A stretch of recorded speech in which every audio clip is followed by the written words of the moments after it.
got. Okie doke. Let me say I don't use what you might call children's colouring in pencils. That's definite. What you find with those is the pigments can be quite light, which you probably may find that if that's what you're using. I have got Raffinate colour. This is more or less a semi-professional. Sorry? Heather. Heather, no, Heather, sorry, I'm in the middle of an art class. I'll speak to you later, okay? No, bye just now. Sorry. That's all right, that's all right, that's all right. So I have got Raffinate. They're relatively cheap for a professional, semi-professional pencil. They're pretty good and relatively cheap. If I draw with that, you'll get the effect of what I'm getting here. Then they're relatively not bad. Can you see that? They're quite good. And Raffinate. I think the colour on these seems quite good. It just said they're meant to blend, and then you think, well, what does that mean? Colour blend. What the make? You mean the make? Yeah, well, it says they're called colour blend, and it tells you that they blend well. Yeah, we haven't done blending yet, but we're going to do blending when we get to the fur, probably. Yeah. I don't think we'll do blending on the eye, but we'll see how it goes. The only other ones that I would recommend are watercolor pencils. I have two makes. So these are by a company called Deli. Watercolor pencil. Again, they're quite cheap, not expensive. They're okay. They're semi-professional. I call semi-professional. The difference is with the pencils is professional ones will have more pigment and be softer, but they're okay. They're good. They're watercolor pencils, which means that you can literally add water to them once they're on the paper, and they soften and go to liquid. So you can then almost mix your pencil drawing with a watercolor effect. Gosh, that's when it gets really exciting. It's been lovely, gorgeous. And we're not quite there yet, but we will definitely get there for sure. So I use watercolor pencils a lot, all the time, because they're softer. And you can see the difference in the pigment between that and that. So that pigment there is the watercolor one. And then that color there is the ordinary pencil one, that pink. You can see the difference in the pigment. The other watercolor one I use, which is really expensive and professional, is Albrecht. Oh, I don't think you can even see it on the camera. Castell Albrecht Dürer, German make. I can send you the name. Albrecht Dürer. Yeah. If you want. Oh yeah, that's the ones I've had from you, isn't it? That's the ones you got from me, I think, Annette. Yeah, I like those. Yeah, there's 36 in your pack, I think, Annette. 36 pencils in your pack. Yeah, I think it was, yeah. These are professional watercolor pencils. They are delightful. So if I show you that you know, gosh, you have to struggle to keep the pigment off the paper. It's that good. They are so soft. They're really, really soft. And it is no effort at all to get a massive load of pigment on that paper. Can you see that? They're really, really good. But for 36, a tin of 36 of these is about 150 quid, I have to say. Well, I have a tin of watercolor pencils here that I got out of Home Sense ages ago, and I think there's 30 in it. And they are much, much better than the children's ones I've been using. I use watercolor ones. These are fine. I will use these. They're great. Yeah, if you can get watercolor ones, brilliant. You've got the best of two worlds. You can do watercolors with them, and they give you much more pigment, and they're much more soft and much more easy to manipulate. Yeah, good. That's better. Good. Is it okay to have a variety of makes. I've got watercolours here, but no grey, so I've had to go to another pack. Yes, I do mix it up all the time. Yeah, Okay. yeah, I mix it up all the time. I've got a lot of pencils, but they're different. They are different makes, so that's absolutely fine. Just know which ones are your softest ones because they've got the heavy pigments in. And we use the softest ones at the end of your picture to get the maximum pigment on the paper. That makes sense. Okay. Okay. Are we happy to start with our eye? Do we feel brave enough that we should give this a go? Mhm. Good. Then we're going to start off, and I'm going to start off by putting the pale blue in. I've sharpened my pencil, but I don't want to make a heavy pigment across here. It's an impression and an indication of the sky reflecting in the animal's eye, and it's going to reflect across the top half or top third at least. So if you can see what I'm doing, I start off quite lightly by putting in just a very pale sweep of pale blue. Now, if you've decided where your highlight's going to go, you might want to leave that free in terms of the white. I'm not going to worry about it too much because I'm not going very heavy at the moment. But I might leave an area just here where I haven't got any much more colour other than that.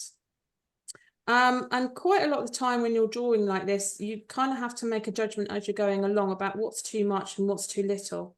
Some of you might prefer a pale drawing, and some of you might prefer a very rich drawing. Again, it's your artist's opportunity really to express your preference in however which way you might want to do that. That's absolutely fine. Now, because we don't use one colour on its own, we never use one colour on its own because life is not like that. I've got a pale grey here. Well, it's actually a mid-tone grey. And I'm just going to run that around the iris slightly, just to give the impression of that iris being a bit round.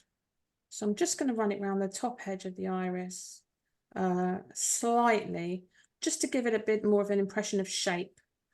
And because we don't use one colour in isolation. Okay. Now the next thing to do, so that's our blue and our grey, and we may come back to them. So good idea to just keep them handy to one side. The eye is the most fiddly part of the picture. So take your time, take your time. And all the time as well, of course, do look at your reference. I've got it next to me, but you perhaps can't see it in the camera. You can see it. So have a look at your reference. I don't know how I can show you that without bending it. And you'll see in the reference now, if we look at the orange, it's pretty orange most of the way around. And in actual fact, it's got a bit of yellow on the bottom. But if you can see that, can you see that yellow bit in the iris that's kind of around the pupil? Can you see that? Yeah. Yeah. A brilliant way of actually doing this is go to your reference picture and just blow it up. That's going to be the easiest way of doing it. So I'm going to go round the iris next to the pupil with a little bit of pale yellow. Just to capture that. And eyes colours are usually pretty intense. The more intense you can get them, actually, the more they pop out and the more the character pops out from the animal as well, I think, anyway. That's my artist's preference. Of course, you may choose your own. So now I'm going to colour in the rest of the iris, and we're going to take the orange into the top half, but we only want to give an impression. We don't want to overkill the blue that we've just put in there. Because the reality... You are wanting us to do this at the same time, are you? Yeah, if you wish to. Oh, yeah. I was going to say. If you feel, do you feel confident enough to give it a go? Yeah. Okay, so yeah. So I'm going to colour in then the iris, and I'm actually going to go much stronger than you perhaps might expect, because I want the orange of that eye to pop out. Yeah, if you feel confident about it, if you feel you want a realistic eye and you don't mind following what I'm doing.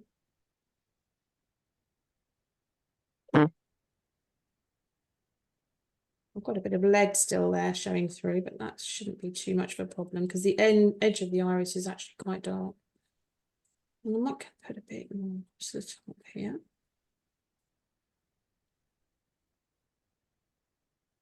Okay. Looking a little messy at the moment, but it's not too bad. Okay, so can you see what I'm doing? I'm actually going round and round and round quite gently over and over on top of myself. Does that make sense? I'm not trying to draw one single hard line all the way around. I'm trying to blend the yellow and the orange together slightly so that it's got a soft blend with the colour so that it looks natural, if that makes sense.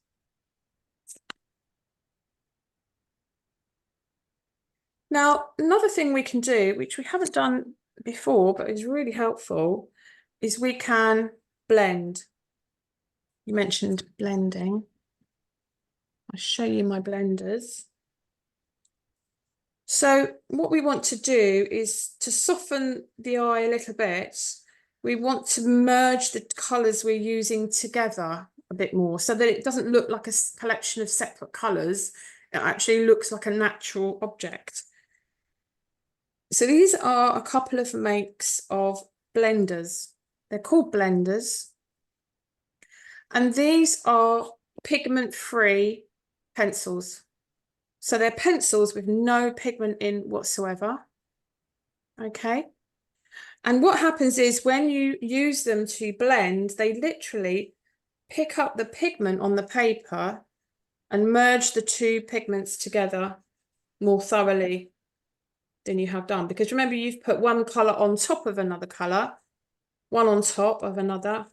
And also the tooth of the paper picks up the colour differently in different areas. So what your blender does is it actually merges the two together. And wherever you want soft lines and soft shapes, that's the thing to do, is use the blender. We will use the blender on the fur quite a bit more as well. Okay. So if you want to do pencil drawing and you want to carry on after today or after your hair's finished, then I would recommend buying one or two of these because you do use them quite a lot. White pencils that we got from within our pencil set, there's like a white tip pencil. Is that not the same thing? No, because the white will actually add white pigment to what you've just put down. So the white pigment will make what you've just put down paler. And that is okay, and that's absolutely fine to do, and I often do it if you're happy for it to be paler. If you don't want it to be paler, but you just want the colours you've put down to merge together a bit more, then you use these because they have no pigment in them whatsoever. It looks white, but it's got no pigment at all. Okay. Okay, what it's doing, yeah, does that make sense? So what it's doing is it's just moving the pigment around on the page. The tooth of your paper sits up like a comb and it moves the pigment around on the page and merges the two pigments together. Okay. If it makes sense. Yeah. Thank you. Now I've got a little bit of lead, a little bit too much lead there because I want to put the white roughly. My rubber's a bit clumsy, but I've got a bit too much lead there, so I'm just rubbing that out to get the lead out of the way. That's fine. I'm not going to worry too much about that. Cool. And now we mentioned brown. So if you're okay, how's your eyes coming along? Do you feel all right about it so far? Yes, All right. I think so. Sort of. What are you using now? Brown? So now I'm going to use brown. It's quite a dark brown. I'm just going to put a little bit around the outside of that iris, really. Can you see that? Just to again give the impression of it coming out and round. and being round. I'm not going to put it in every single space, but I'm just going to just slightly put a bit of brown around that iris. It's got a bit of lead on the bottom, which is already making it look a bit black and heavy. I'll just try and take that. I probably should have taken the lead out before I started. That's fine, and then I'll just put the brown around the outside.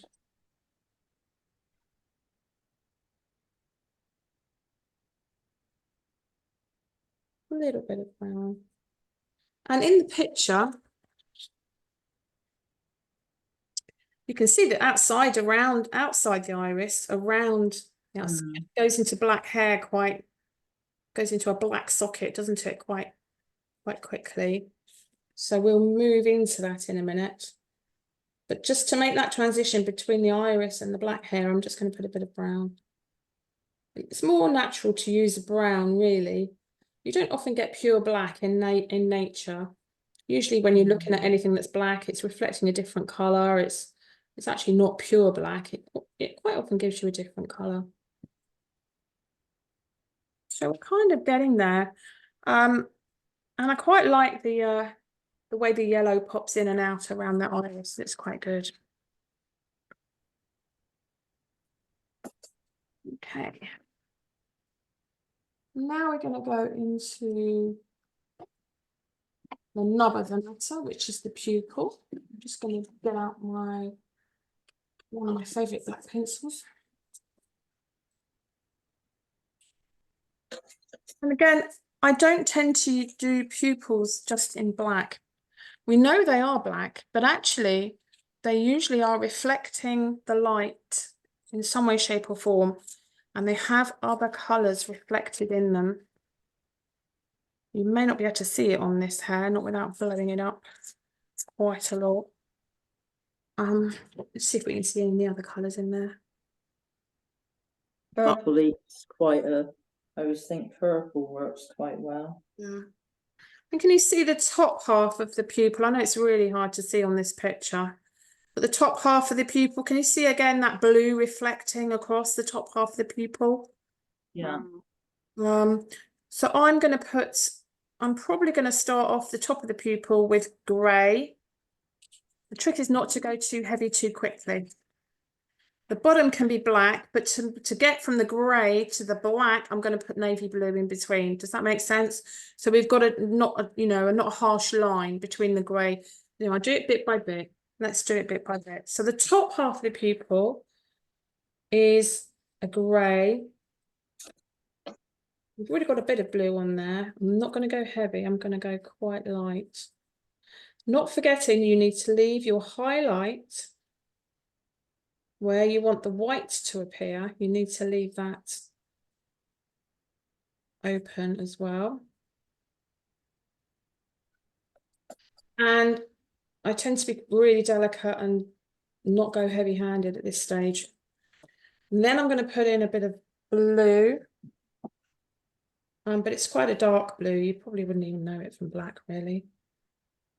I'm going to put in a bit of blue.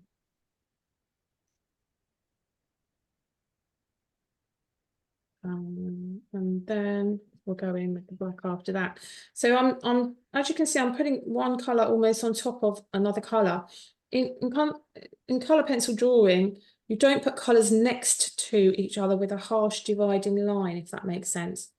You put colours on top of each other so that your brain actually picks up the different colours in the layers. And your brain does do that, even though you may not consciously know that. Your brain does do that. It picks up the other colours that are in the layers. And back to my navy blue again. And gradually, as you put one colour on top of another, you can get a bit darker. And if you're feeling confident, you can go a little bit heavier, press a bit harder. You don't want the pupil to be all one single colour of a solid black blob, because it doesn't look nice. All right, you want it to be differentiated in colour. What colour are you using now, Fiona? Navy blue. Navy. Almost like an indigo. I actually prefer it for pupils, to be honest. It's an indigo kind of, I think it's actually called indigo, I'm not sure. Yeah, It's called an indigo. All right, it's coming up quite intense on your camera. It's not that intense in real life, I can assure you. If you really want to make the eye pop, you can actually take your black pencil and just go around that bottom edge as heavy. This is the point where you can go really heavy on your point and try and get a black kind of finish around the bottom edge. And watercolor pencils are great because if you want it even deeper and darker, you could add a tiny touch of water in it and actually go even deeper and darker for you. But we don't need to do that on this eye. So I'm just going to bring the grey back into, close the top of this pupil up a little bit. Again, don't feel you have to put a hard line all the way around. It's not natural. I might actually leave the top of that pupil a bit more open because it's more natural to do it like that. A little bit of grey on the top. And I'm just going to bring the blue back in because we've lost a little bit of the blue because I rubbed out quite a bit. I'm just going to go back again across with the blue.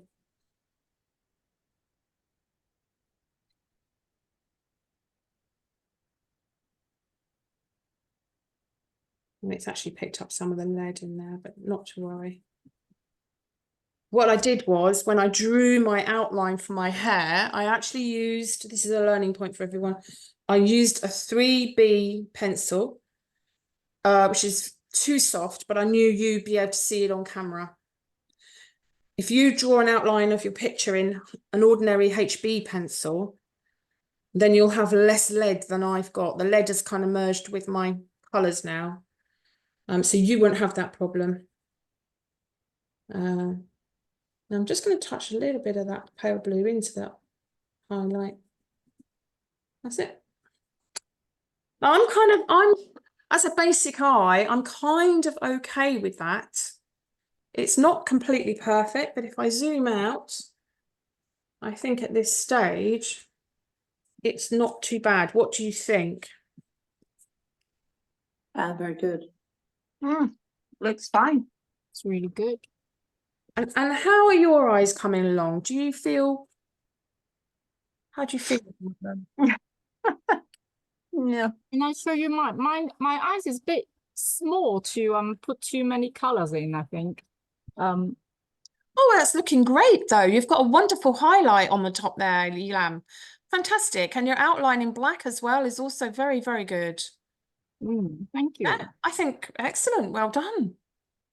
Yeah. Anyone else want to have any concerns? If you have any worries, you're not happy with it, it's your happiness level I'm concerned about. Not I'd, sure. I'd already done some on the outside of my eye, so mine's gone a little bit more. Oh, that's looking great. That's looking great. I can see the pupil. I can see your highlight. I can see your But colour. I didn't really need to leave enough white, but I could always put some white paint or acrylic or something Yeah, like we that. will talk about white paint pens in a little bit. Kate, let me see yours. How lovely. Look at that. Wow. That's doe-eyed beauty. Look at that. And you've got a lovely highlight in there as well. Great. Fantastic. Are you pleased with it? I am, yeah. I haven't got very good pencils though. Mine are only just normal colouring pencils. So That's I fine. think I will invest in some. Okay, that's really, really good. Yeah. That's good. Well done. I would need to invest in pencils as well, I think, Fiona. Well, good. It's good to hear. I wouldn't, if you like pencil drawing, it will make a lot of difference to have pencils that will do what you want them to do. Yeah, it does make it much more enjoyable. I agree. Yeah. Okay, good. Well done. What's the time? Time's winging on. Well, I hope so far so good. I'm not gonna go any further with the eye. I think that's good. Can I just ask the bit on the outside?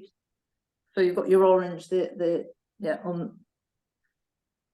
The black. Have you done that bit, or are you still to do that bit? I'm still to do that. Okay. Yeah, I haven't done that bit. No. Yeah. Okay.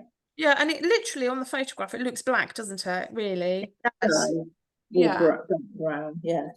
So it's just a matter of going around. You can see roughly the shape. I think I've drawn. Can you see what I'm doing? Maybe if I bring my camera down. I can't see. Yeah. Sorry, you can't zoom the camera in mechanically. You have to actually do it in manually. You can see I've kind of drawn the shape a little bit there. Yeah. Kind of goes around the outside, doesn't it? And it's got a little bit of a kind of tail on the end there slightly, if that makes sense. So what I would do is colour that in probably more or less in black, carefully and gently. And I would use quite a lot of pressure on the point of my pencil because it is very dark black on the picture and I want it to be very dark black on the page, if that makes sense. So I'd colour it in like that. Does that make sense? Yeah. Yeah.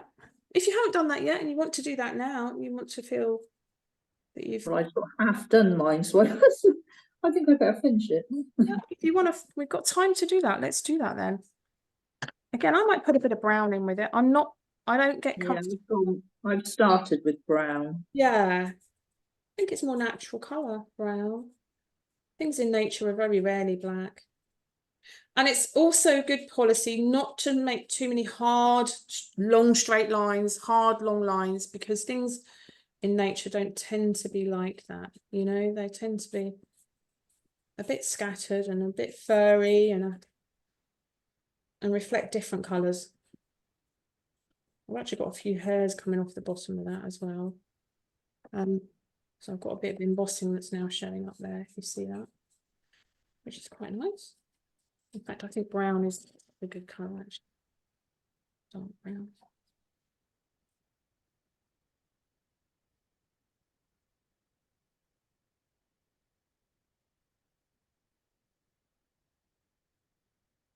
I don't strive really to make my hairs, you know, my pictures look totally like the real thing. I like a little bit of artistic license in there. My animals tend to look pretty scruffy compared with the real thing. So I might, yeah, that's probably as much as I would do at this stage really. Let's see how it progresses. Okay, one eye, fantastic.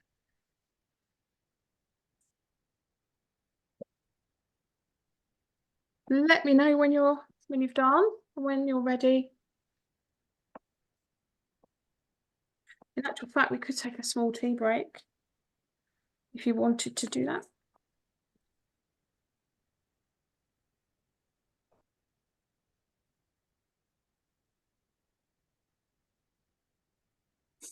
Yeah, I'm quite happy. I'm reasonably happy with that so far. Good. So I think it might be a good opportunity now then to take a 10-minute tea break. If you would like to chat to each other, I really wanted these sessions to be a little bit sociable. So if that's all right, I'm going to leave you to chat to each other if you would like to do that. And take a 10-minute sort of tea break, comfort break. And then when you come back, we will do some techniques around the fur and layering up on the fur and making lines in the fur so that you can then carry on with the fur on your hair. Is that okay with everybody? Yeah. Yeah, Okay. sounds good. Excellent. So I will stop teaching. I've got my tea here actually, and we can just socialise and relax for a little bit.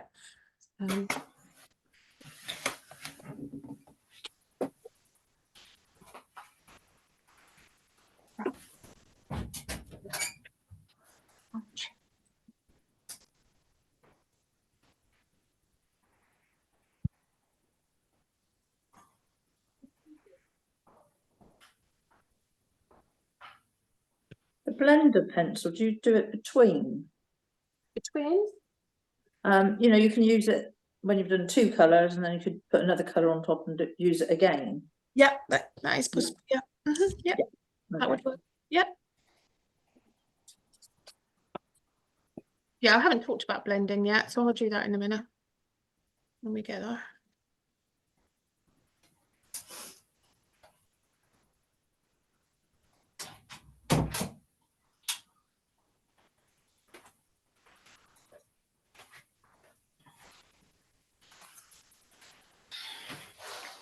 So are there other sorts of hobbies that anyone likes to do? What do you normally like to do to sort of de-stress and get a bit of me time? What sort of things do you like to do? I dabble with crochet.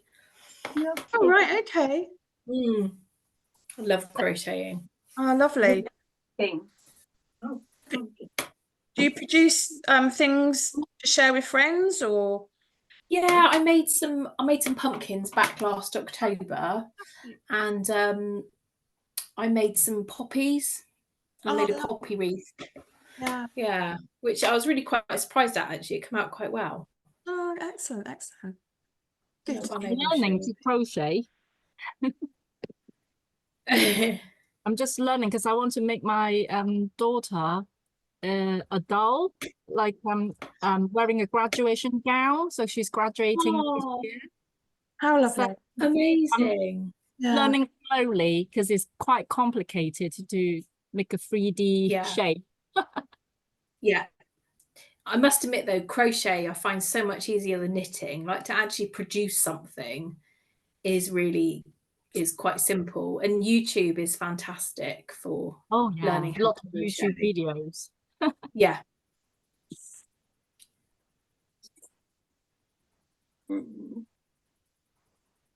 I go to choir on a Tuesday morning. Annette goes to Oh, choir. do you? Choir. Yeah, I choir as well. Yeah. Trying to do more creative things, because work is always about being logical and analysing things today for me, and I just don't get to use my creative side, I have to do it outside of work. So yeah. I'd like to say I do dog walking as a hobby, but I'm not sure it's really a hobby. Well, it is. I do love it. I do love it. I do Well, love it. walking's a hobby, isn't it? It is really, Take yeah. it on. Yeah.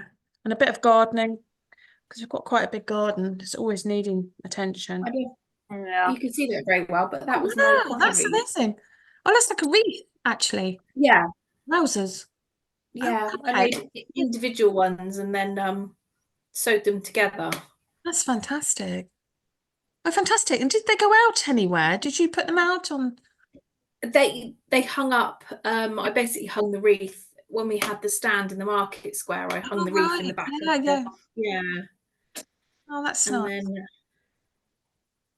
then these are a couple of pumpkins I made. Fantastic. Oh, lovely. They're cute, aren't they? Yeah, they're actually really, really easy to make. Gosh, they don't look it. Well And done. then this is my plan. My friend's getting married in September, and I said I'd make her some crochet flowers. Oh, nice. So Oh, that's like I kind of found loads of pictures I want to copy. Oh, yeah, yeah. Sunflowers and things. Oh, wow. Yeah. Yellow. So we'll see how that goes. So that'd be like a permanent bouquet for her then. Yeah, and she wants them kind of hung up on strings Oh, and nice. things. So yeah. Really good. I only managed to crochet an arm in a month. I guess it may not look like an arm, but it's an arm. It's Oh, that's brilliant. It's work in progress.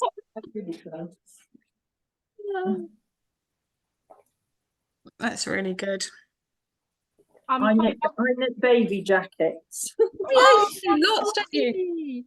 Oh, Annette, you do lots, don't you? Yeah. There's always somebody's having a baby, so I just knit them, and then a baby comes along, and yeah, so that's another my things. Oh, brilliant. I do a lot of arty stuff at work because that's what I do, like art sessions with patients at the hospital. So is it like art therapy? Is it called art therapy, Lamb? Well, I'm not professionally trained, but I kind of help out with their art program. And sometimes I get asked to do art sessions. Right.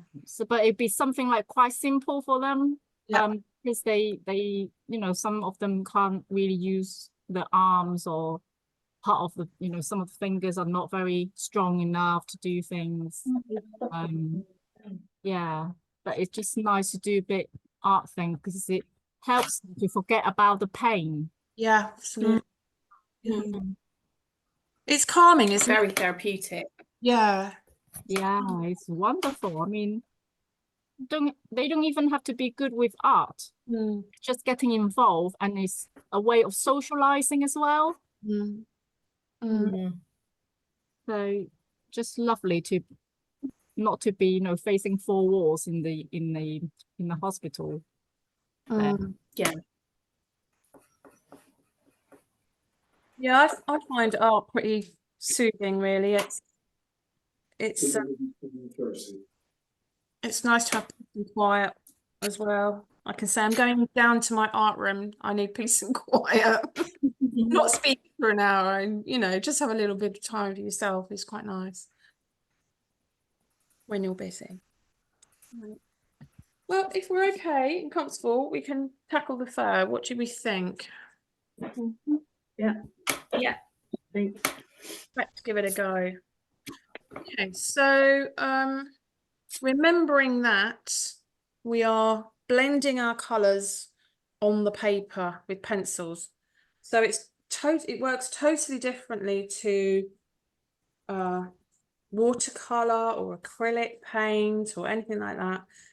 You're not blending your colours in a palette and then putting that blended colour on your paper. You're actually putting the pencil on your paper. So you're going to be putting one colour on top of another colour, on top of another colour, and you're going to be then blending those colours together to get the right shades in the right places. All right. So don't panic if you're looking at your pencils and thinking, you know, I'm sorry about the camera.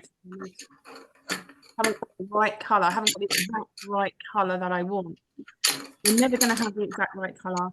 The purpose is to always blend your colours in layers on top of each other on the paper. And you're going to end up with about 7 or 8 different layers of pencil coloring. So the first thing to do is to pick out your colours. I've got some browns and oranges to start with. And very, very good idea to pick out a couple of darks for your shadows. So I've got a dark brown. I'm going to actually pick up something with a bit of purple. I quite like purple in my animals. Yeah, and a dark brown to actually pick out the shadows. So you want colours for the light fur. You want colours for the mid tone of the fur. I'm going to pick out another brown for that. And you want colours for the dark shadows as well.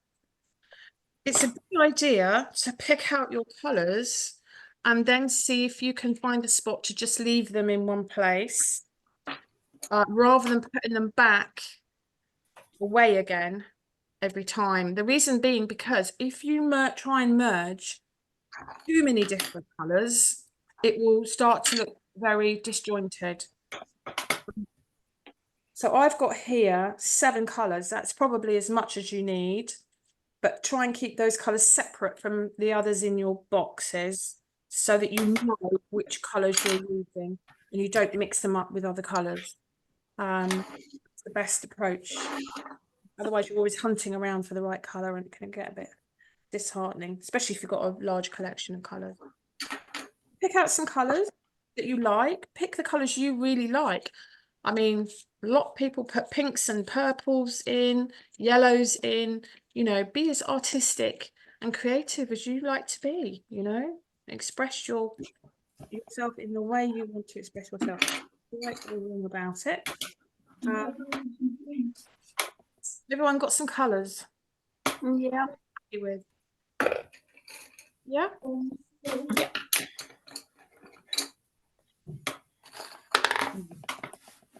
You're annoying. Everyone happy with the colours? I think so. Yeah? Yeah. Yeah. Yeah. Just playing with the light to see. I've got a lamp here, but it either casts shadows or it doesn't cast the right light, slightly frustrating. There we go. Try and bring that down slightly. Okie doke. Good. So the first thing I'm going to do is have a look at the reference, and I'm going to see that there are quite a lot of, for me anyway, I like to pick out quite a lot of these kind of almost reds, oranges, dark oranges and reds.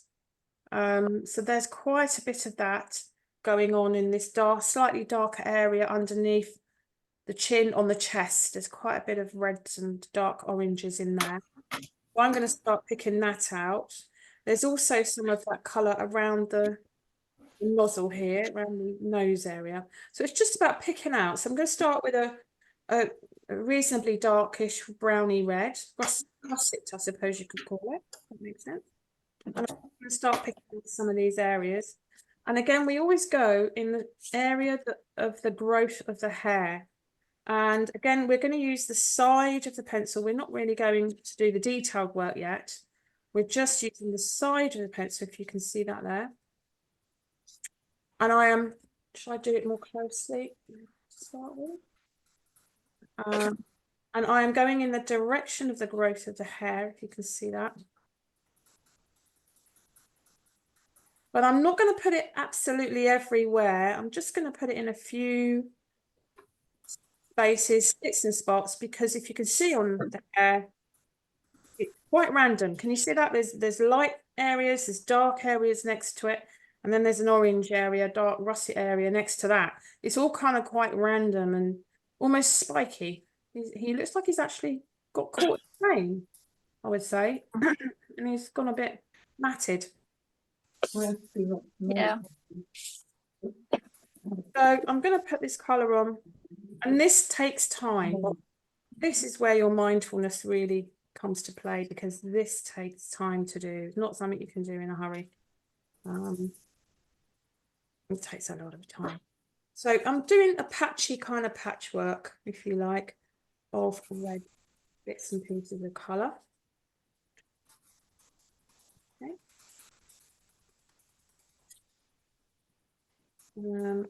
And it might seem a little scruffy and untidy at first, but it comes good in the end usually.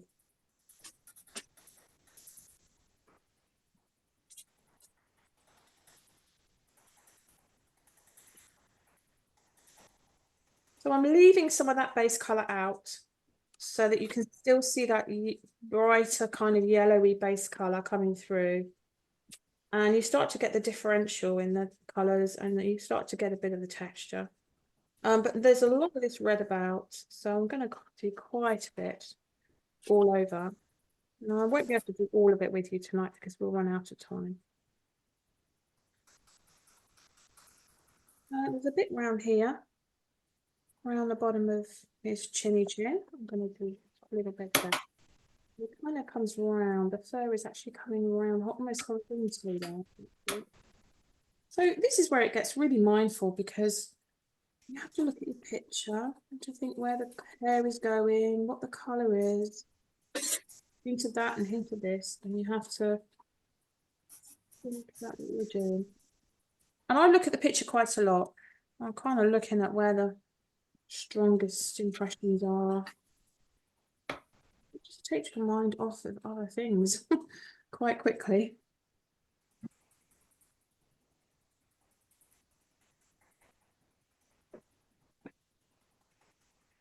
Okay. I notice he's got quite a bit down the front of him there as well. So we'll do a bit in here. Now we're only doing the second layer of colour. It's quite early stages. We've got 7 or 8 layers to put on. So quite early stages with this. You don't have to be too fussy about what it looks like. And he's got a nice orange patch here. Kind of orangey little patch there. So I'll do that one. And his fur there is very short, and it's kind of going out from the whiskers. So I'm going to do a very light touch and out from the whiskers, I think. All the time I'm looking at where that orange patch is, and on the side of my pencil Putting that colour in. Hopefully you can start to see the embossing coming out a bit more there as well. I'm doing that. The more layers you put on, the more the embossing will show. That's the idea of it.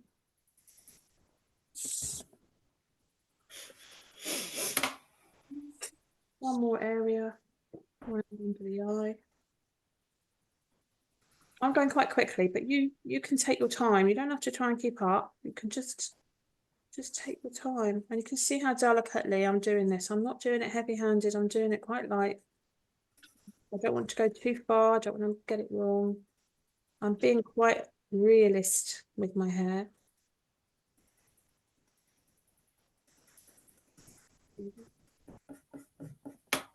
Under there. Maybe a little bit on the back of the neck.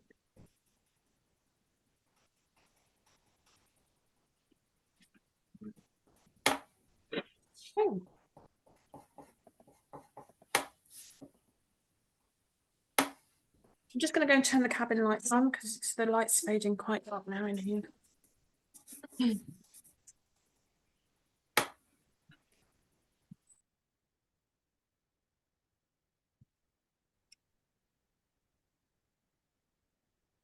Okay, so we've got a bit of basic colour on that.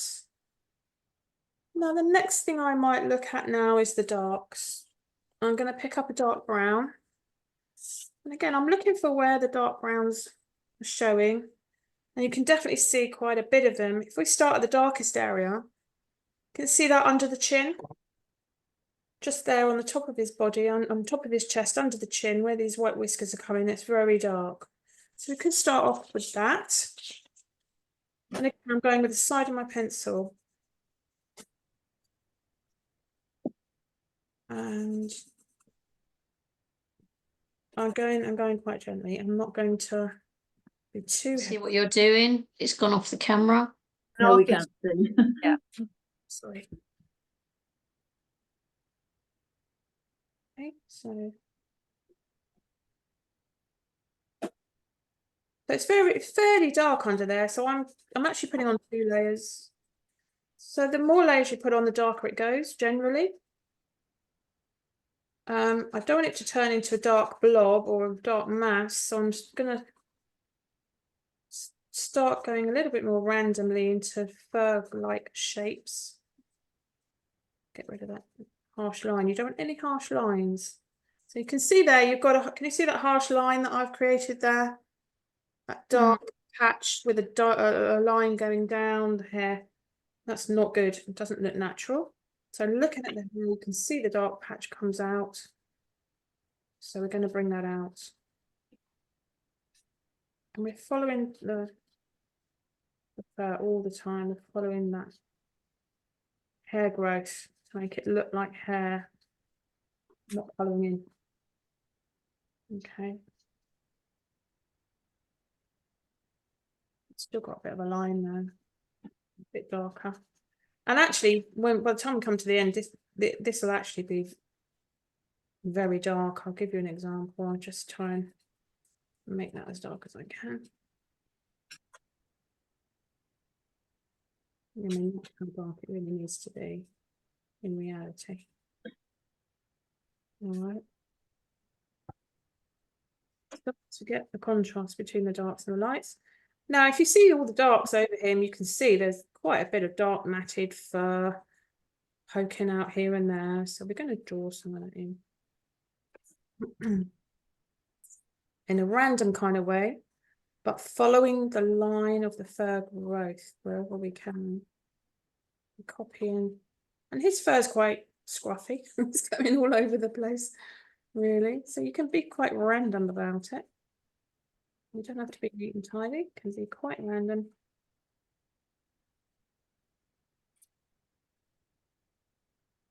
In terms of where you want to take that.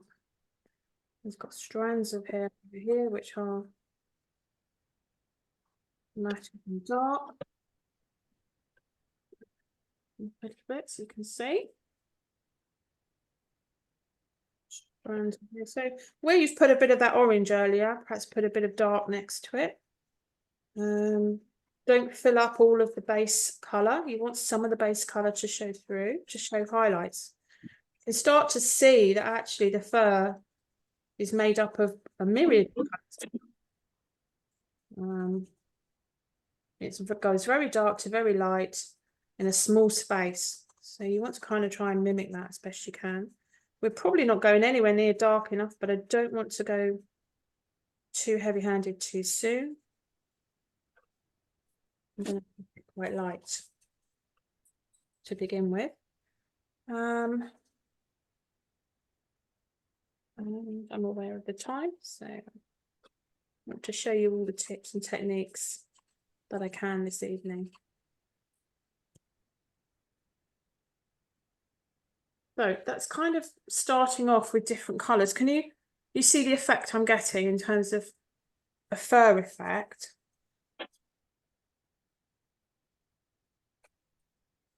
Now I like to bring in as well blue for shadows. I think blue for shadows just really does make it look like a shadow. It works so well. Blue and purple. This is my dark blue on my purple. And it works so well to create shadows. And the more different colours you can put one on top of the other, to a degree, the more natural your final painting will look. So on this dark area here under the chin, I'm actually going to add some navy blue. And navy blue always has the effect of making a shadow. So it's a really good colour for creating contrast and shape in your picture. I'm going to start putting that on relatively heavy under there.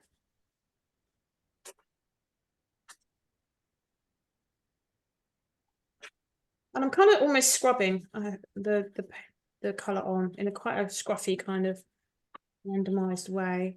Oh, I've just created a line. Be careful of not creating lines. I've just created a line there inadvertently because I'm not paying attention to myself. Try and step back from your picture every now and again and say, are there any harsh lines anywhere? Unnatural looking lines. You want it to look like scruffy fur. You don't want it to look like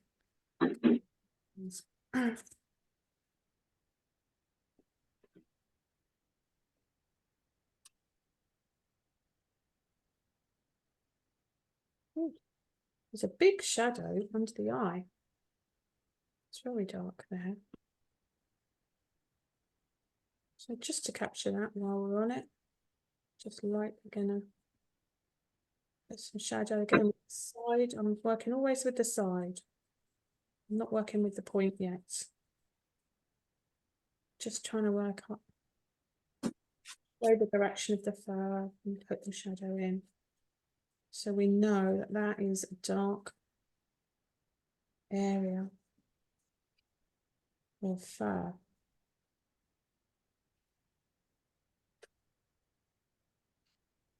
There's also a little bit of one under the lip there.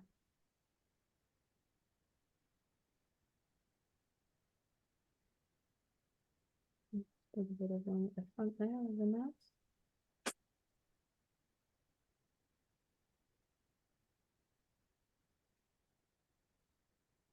Okay.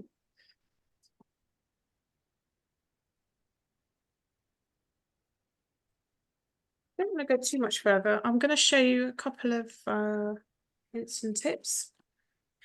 If you're able to get a Splendor blender that I showed you earlier, if you are able to get one, that would be great. If you're not able to get one, you can use a neutral colour as I think it was Yila question. So what we're going to do now is blend some of these colours together. I'm going to use the Splendor blender, which I showed you earlier, but you can also use a neutral colour pencil. You can use white. It will pale your pigment a little bit. This is actually flesh tone pencil. If you have anything that's flesh tone, it works really, really well because it just warms the picture up, gives it a warm glow, if you like. So it works really, really well for animals. So I'm going to use the flesh tone. And if you can see what I'm going to do now, I'll show you a piece of card actually, so you can see how it works. if I show you this card as an earlier demo, if it'll come into focus. So that's, if you can see, there are 3 colours which are blended. They're actually layered on top of each other. Those 3 colours, very similar to the colours we're using on the hair, actually. And can you see the grain of the paper showing through? It's all sort of speckled with white, isn't it? So what we do with the blender, the Splendor blender, turns it into that. Can you see the difference? Yeah. So where you've got, for example, on this layer here, you've actually got yellow on the bottom of that. So it's gone down yellow on the first layer, orange on the second layer, brown on the top layer. What happens is if you don't blend, you see the brown, you don't see an awful lot of anything else. If you blend, can you see what the blender does? It picks up the yellow and the orange and merges it together with the brown more. Does that make sense? Yes. So you Yeah. end up, does that make sense? So you end up with a different kind of colour, a different effect. Yeah, quite noticeable. It is noticeable, makes a lot of difference over a whole picture. Yeah. Yeah. It also enables you to create this new colour here. This new colour here, you haven't got anywhere else in any of your other pencils. So you're creating a new shade, which is the shade you actually want. Does that make sense? Yeah. So because of that, I mean, you won't come across any professional colour pencil artist who doesn't blend like fury all over their pictures. So that's what we're going to do. So I'm going to take the flesh colour pencil and I'm just going to go over some of this just here, and you will see the yellow coming back to the fore as it picks the pigment up and merges the pigments together. Can you see that it's getting a bit yellower? Yes, it is. It softens the lines. It makes it less sketchy, if you like, in the final appearance. And it makes it look more natural, and it enriches the colours. They look richer together. You see less of the paper, the white paper tooth coming through. You see that? I hope you can get the impression of that.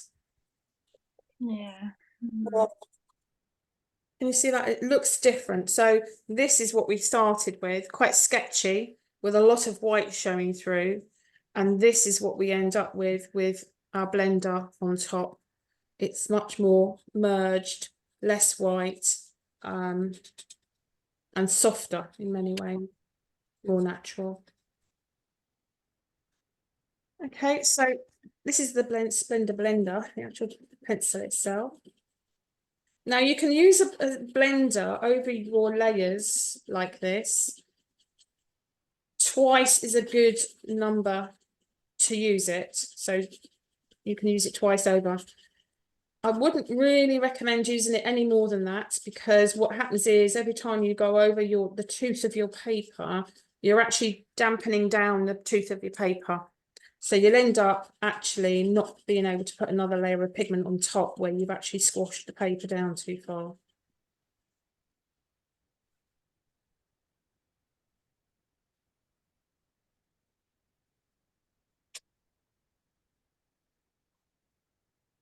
If I try and do it over the dark, it should actually merge and enrich that up a little bit as well. Which I think it is doing.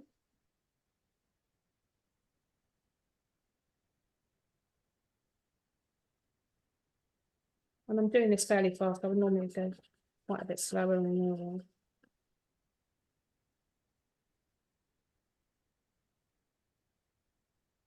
So blending is really, and you can actually blend and blend and blend and blend. It's quite a good way of getting better colours and a softer look, less sketchy look, if that makes sense.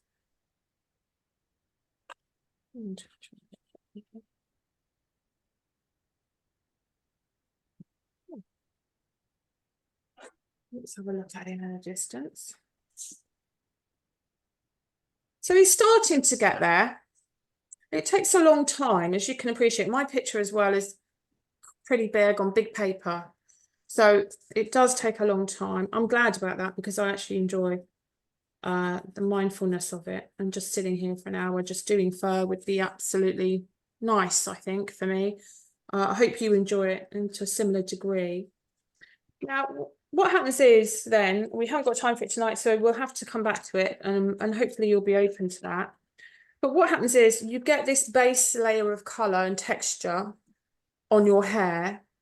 Perhaps that's something you could work at, maybe, if you'd like to do that over the next week.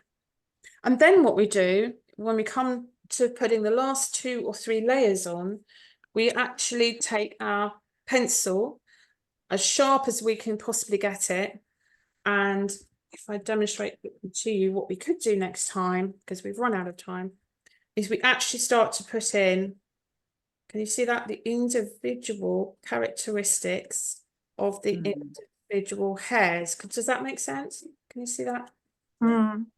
Yeah. So basically there are 3 layers of underpainting, if you like, which creates the shadows and the highlights. And then there's another 2 or 3 layers on top to create the actual final texture of the final hair going on, if you can see that there. Yeah. And that's the bit of the painting that actually, that's joyous, because it's really coming to life and looking like he's got real fur and real hair, and he's got a real character to him. So it's really nice to do that part of it. And then we also need to touch on a little bit of the background, because we have got embossing to show our whiskers, and that comes up with the background. So we need to paint our background in as well, which I can show you just very quickly a bit of that there.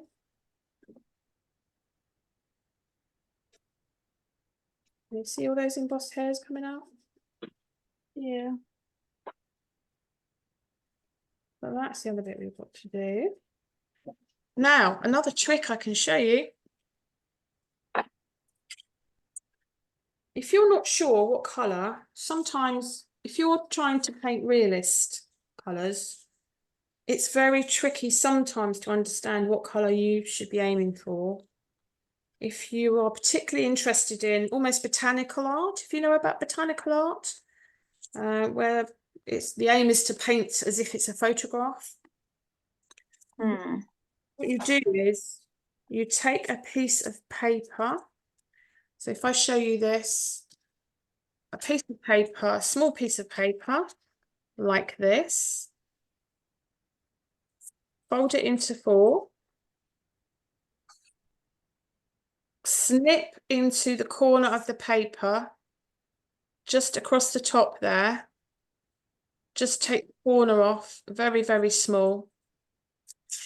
You end up with a hole in the middle of your paper. I'll show it to you down here. Okay, does that make sense? Then you can compare. If I put that there, you can see how dark that hair actually is. And if I have my other one, which is on my drawing, you can see how light my hair actually is there. So that's the colour that's on my hair, and that's the colour that's on the reference piece. And these viewfinders, tiny, they're only tiny, as you can see from my hand, but they are used in order to determine. So for example, if I go to a light area of the hair there, they are used to determine what the colours should be on your actual picture that you're drawing.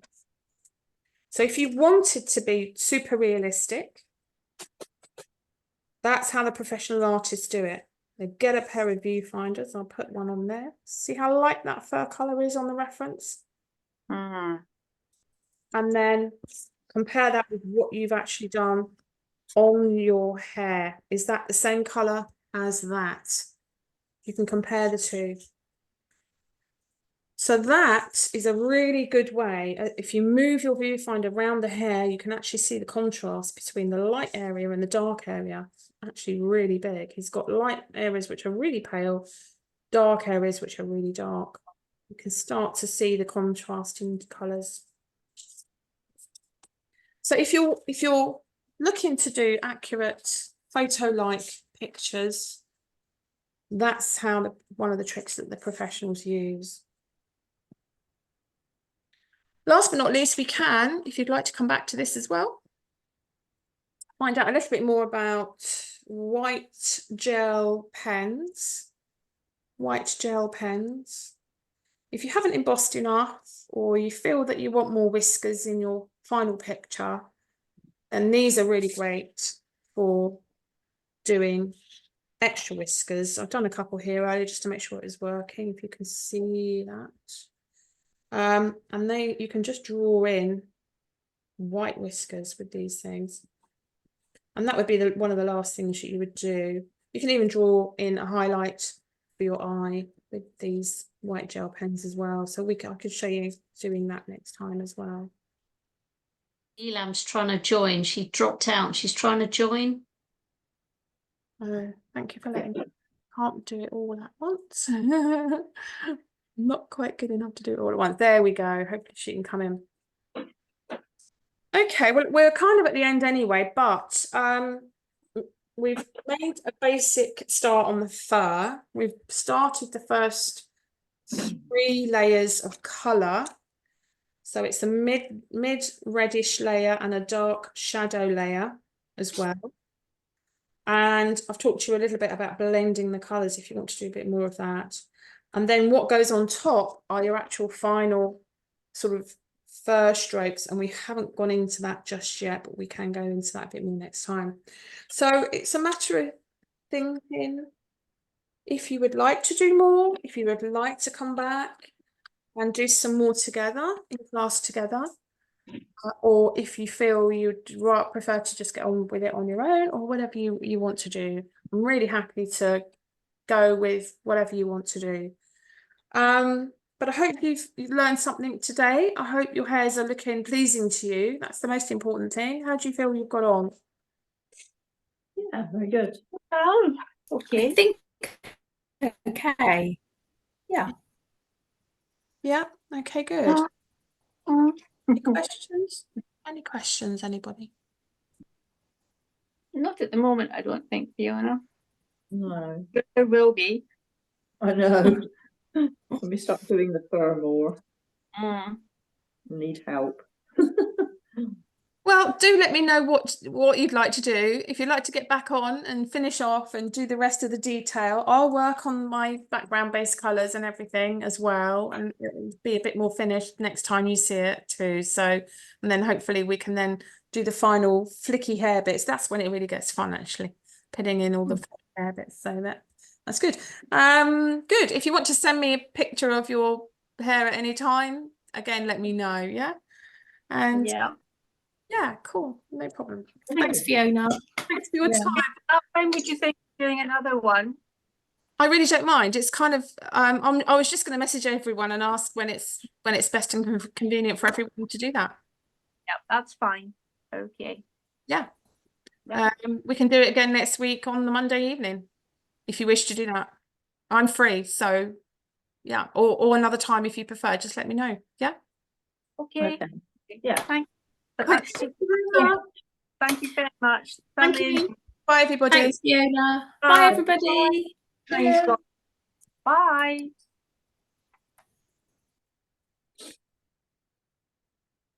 Ready to serve up, it's serving.